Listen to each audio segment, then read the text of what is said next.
Salut mes amis, je crois bien qu'on est reparti. On est reparti dans le vrai bull run crypto. Celui, tu sais, qui fait que Simon, il se réveille au milieu de la nuit avec des alarmes de trading sur TradingView qui se mettent en marche. Celles qui font que le matin, quand tu te réveilles, première chose que tu fais, c'est il est où Bitcoin? Putain, il a fait quoi pendant que je dormais?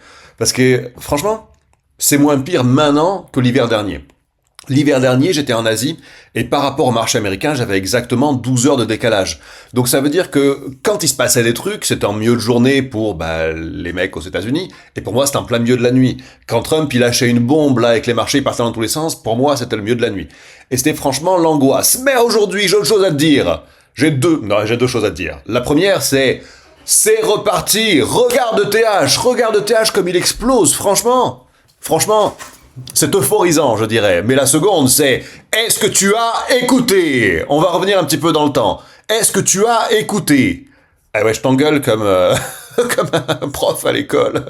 Ce qui est tout à fait déplacé. Hein. Je détestais les profs à l'école. J'avais tort. Regarde, ça, c'est il y a exactement une semaine en arrière. On est le vendredi 9, c'est une vidéo qui est sortie le vendredi 2. La fuck you money, est-ce que tu as écouté? Écoute.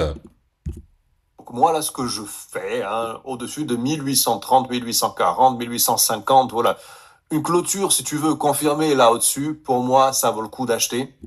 Avec un stop loss, franchement. Ton stop loss, il est là-dessous, hein. Stop loss, il est allé à 1700, 1710, c'est là que je le mettrais. Avec la possibilité, que plein d'analystes aient raison et que Ethereum, il aille faire du 7000, 8000, 10 000. Donc, c'était il y a exactement une semaine en arrière. Qu'est-ce que il s'est passé depuis? Parce que moi, j'aime bien, si tu veux. J'aime bien reconnaître quand j'ai tort, quand j'ai raison, parce que l'objectif, en trading, en investissement, c'est pas d'avoir tort ou raison. C'est d'avoir des scénarios et de s'adapter au fur et à mesure qu'un scénario se déroule d'une manière ou d'une autre. En fait, que les faits nous amènent vers un scénario ou un autre.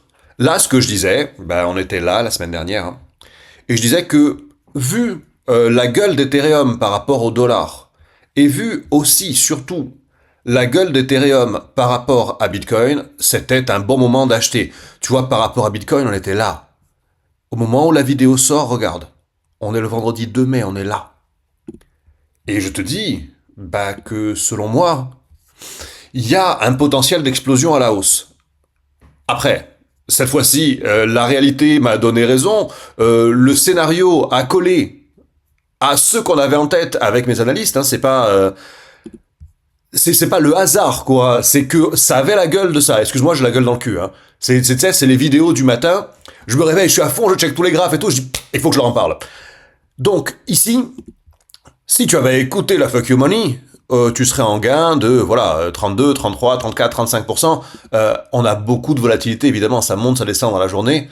Mais tu aurais fait plus de 30% de gains en une semaine. Donc, tu aurais risqué genre 3, 4, 5% pour faire 30% en une semaine. Et c'est ça que je veux, c'est là que je veux vous amener.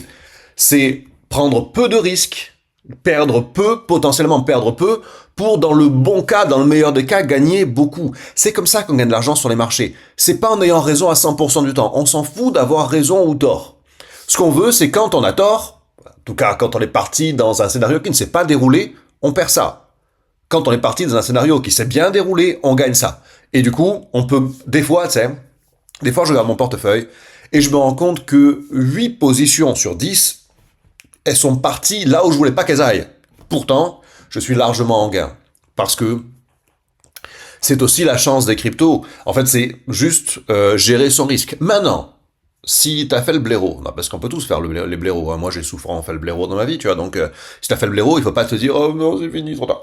Parce que Ethereum, pour moi, il a pas dit son dernier mot. Si la tendance haussière continue sur Bitcoin, si le marché crypto est reparti, ça veut dire si les marchés sont repartis, et ils m'en ont l'air jusque-là, tant qu'il n'y a rien qui me fait penser que c'est un dead cat bounce, c'est-à-dire qu'on fait un petit rebond et que boum, on retombe, eh bien je reste dans l'idée qu'on va repartir vers le haut, vraiment vers le haut. Donc en fait, si tu regardes, là, Ethereum, il n'est pas encore vraiment dans ces niveaux, on va dire, de bull run, tu vois. C'est toujours un petit peu des niveaux de bear market, un petit peu. Parce que bon, le vrai bear market, il est en dessous de 2000. L'ancien bear market, il est en dessous de 2000. Mais on n'est jamais qu'à 2400 au moment où tu vois cette vidéo. Pour moi, les prochains niveaux à surveiller pour entrer. Alors, il y en a un vaguement là à 2500 quelque chose, mais vaguement.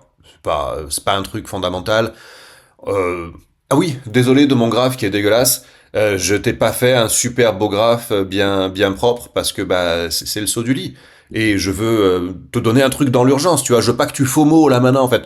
FOMO c'est fear of missing out, c'est tu sais, tu dis putain ça a pumpé 20% hier, vas-y je rentre. Mais là c'est trop tard pour rentrer. Il y avait un moment pour rentrer ici clairement. Il y avait un moment pour rentrer hier, là clairement. Là, c'est trop tard pour rentrer sur le mouvement d'hier. On a trop monté et tu peux t'attendre à ce qu'on corrige un peu avant de repartir, tu vois. Donc, niveau à regarder, 2500 quelque chose, un petit peu. Les niveaux, vraiment, tu vas pouvoir te dire, ok, j'ai raté le train la fois précédente, mais celui-là, je le raterai pas. C'est 2760, là, 2820, donc 2007, 2008. Avec une clôture au-dessus de ça, là, donc je te fais un petit dessin, clôture au-dessus de ça, là. Là, on est bon. Clôture journalière au-dessus de ça, on est bon. Ici, ne te dis pas, mince, j'ai raté l'entrée ici, j'ai raté l'entrée là, donc je me jette aujourd'hui là, parce que sincèrement, on sait pas ce qui se passe. Je veux dire, autant là, il se passe ça, quoi. Autant il se passe ça, et il faut un moment avant qu'on revienne là.